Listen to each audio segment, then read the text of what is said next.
So much fun, and I wanted to cosplay. But then I thought, how in the world can I possibly cosplay? Look how tall I am. Well, everybody is compared to Ed. So, you know what? Ed wishes he were as tall as you. Anyway, well, those are nice boots. Yes, those give you some inches there. So, I came up with this story idea, and I got a bunch of the other voice actors together, and we made a live-action parody called Full Metal Fantasy. Voice actors cosplaying as their characters. And the only time you would ever see it would be if I did a concert at a convention. I would do a bunch of songs, and then I would go off stage, and we would play Full Metal Fantasy on the screen, and then I would come out and sit at the piano and play and sing the Brothers theme. So it was a really nice segue from the movie. But that's the only place you could ever see it. So as I was putting this concert DVD together, it occurred to me that it was finally time that I should probably make Full Metal Fantasy available to fans that wanted to see it. So I have some of the concert DVDs with me as well. I'll have them at the autograph sessions all weekend until they run out. And it has Full Metal Fantasy on it as well. So, okay, so let's go, let's have our first question here. The cameraman's like, dadgummit, I have to follow him. Hi, what's your name? Asia. Say hi to Asia, everybody. Hi. I had a question about, I've had friends who learn their favorite voice actor, Ed, it's you. They're just like, how do I pronounce his name? I was wondering if anyone had said your name wrong purposefully, playful, hilarious, mispronounced. All the time. People make fun of it all the time. Do you guys know Lil Karibo? Yes. We were going to be at a convention about probably 5 years ago now, and the convention contacted me and they said, "Hey, Lil Karibo's going to be here. Can we make a little video with Lil Karibo mispronouncing your name? And then I want you to record saying no, that's not how you say it, it's this way." And they made a little script and everything. They wrote a little script and they sent it to me. So I get a lot of that. In fact, even when I was in high school, the other kids, my friends would all make fun of my last name. But you know how to say it? You do, right? Vic Mignogna. You nailed it. I love you, Asia. It's Italian. It looks like Mignogna, right? But the GN combination is makes a sound, like lasagna, Bologna, right? Montagna, filet mignon. It's a lot scarier than it looks. But yes, when I was in grade school, I got so irritated with teachers mispronouncing my name. You know, the first day of class, right? First day of class, new school year, teachers taking roll, right? Edward, Paul Schaefer, Fred Jenkins, Vic Mignogna. It got to the point where I just stopped them right away. Don't even try to mangle it, Mrs. Scrotenbore. I had a teacher named Mrs. Scrotenbore. Is that would you not change your name? Scrotenbore. I'm not kidding. So after a while, Vic Mignogna, because I just didn't even want him to mangle it. Did you have a question? I did. Give it to me. Speaking of that, I remember you saying that you were an English teacher. Yes. And I know how to pronounce stuff.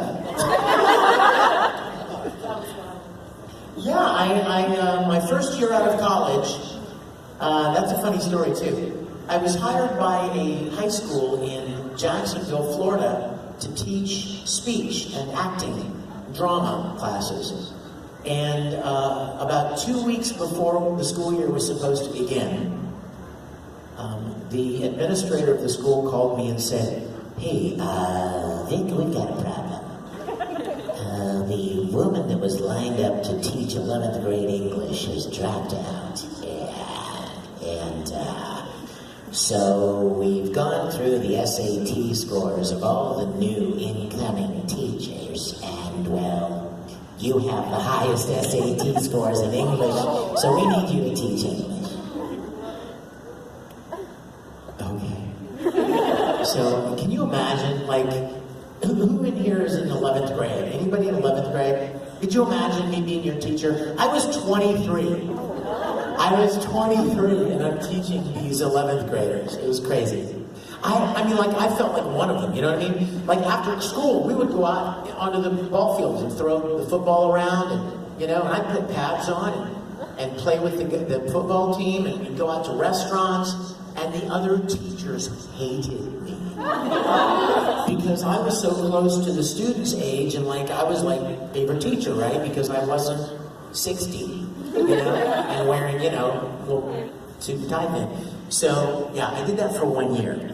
But it was fun. It was fun. And every once in a while, I see my students will come. Like, my students now have kids, and they'll come to anime conventions. Isn't that crazy? Like, I remember them when they were 17. You know what I mean? And it's crazy how fast time flies. I'm going to ask a gentleman a question. We're going to mix it up, and you're next, okay? Yes, sir. Oh, I don't know.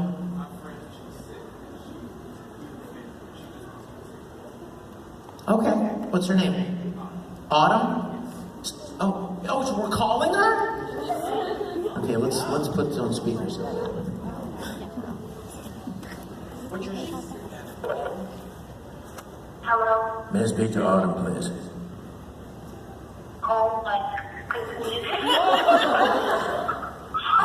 Autumn. Yes. Autumn, this is Officer Montaigne.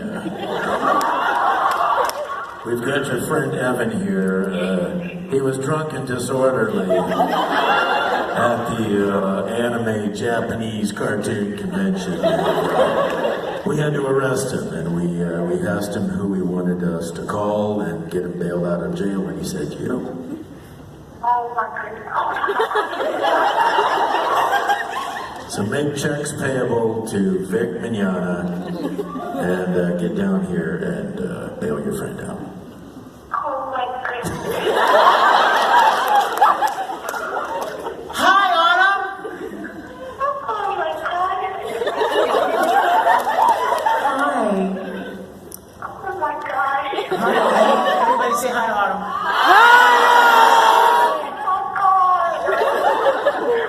I have a very important question. Why aren't you here?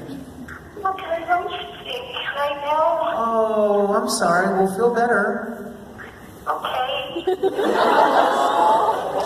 Thanks for saying hi. Oh my god. And your friend Evan's a good guy, but I still think you should leave him in jail for a few days just to teach him a lesson. Okay. Okay, bye.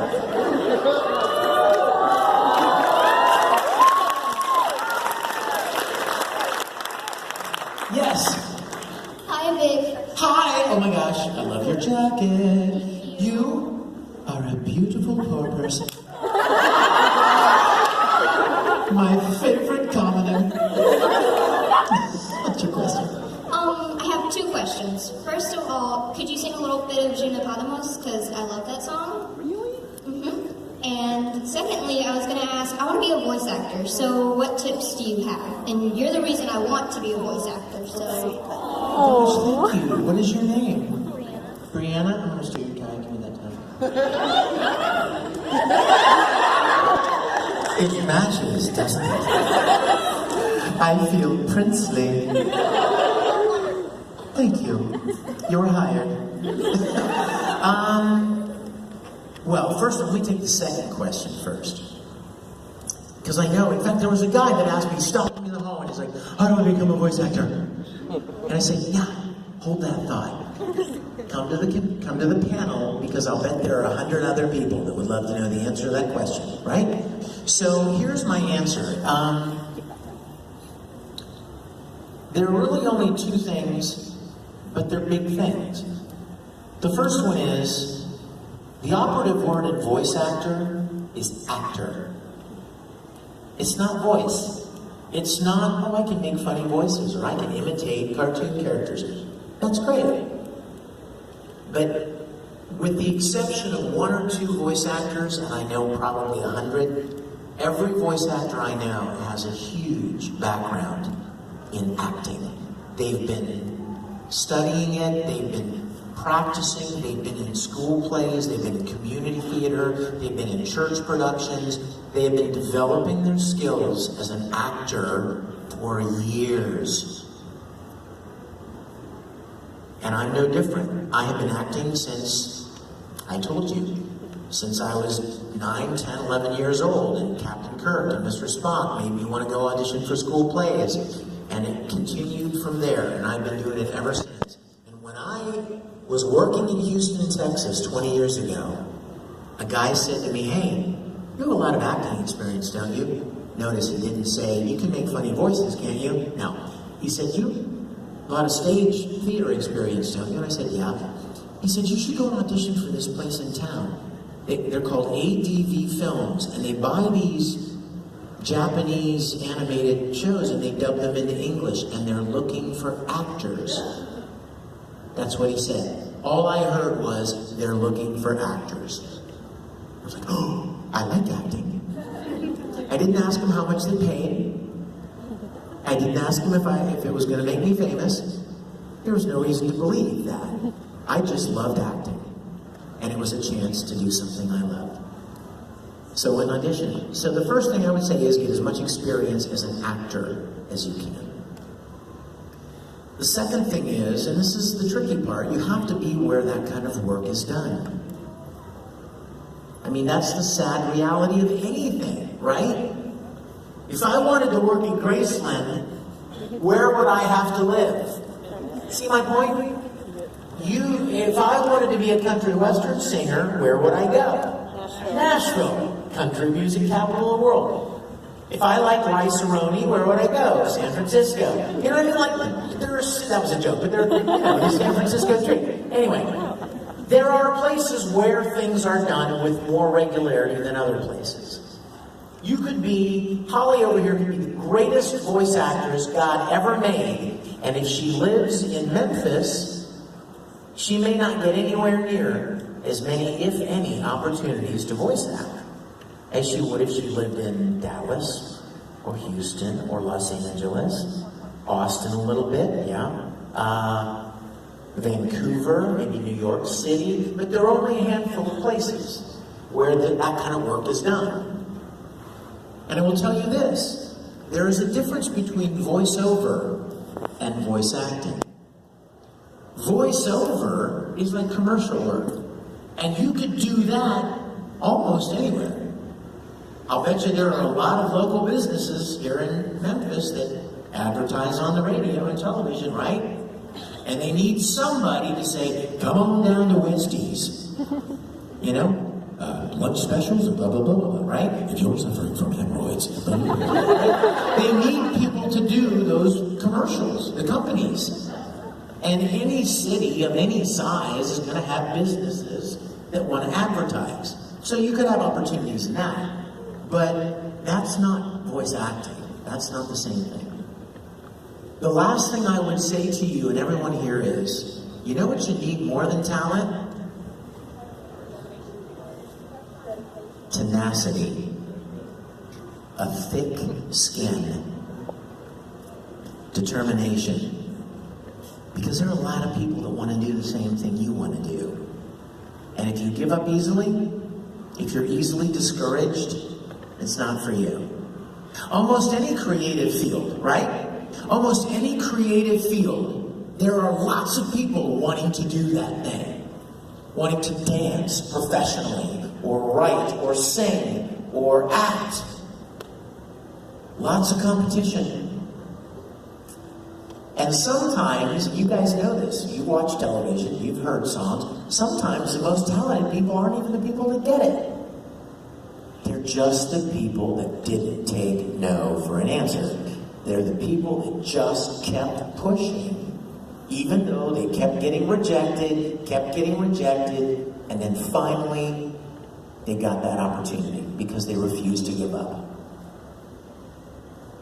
You know, there are a lot of singers on the radio that to you, you may think, oh my gosh, it's like an overnight success. Like they came out of nowhere and they're a superstar.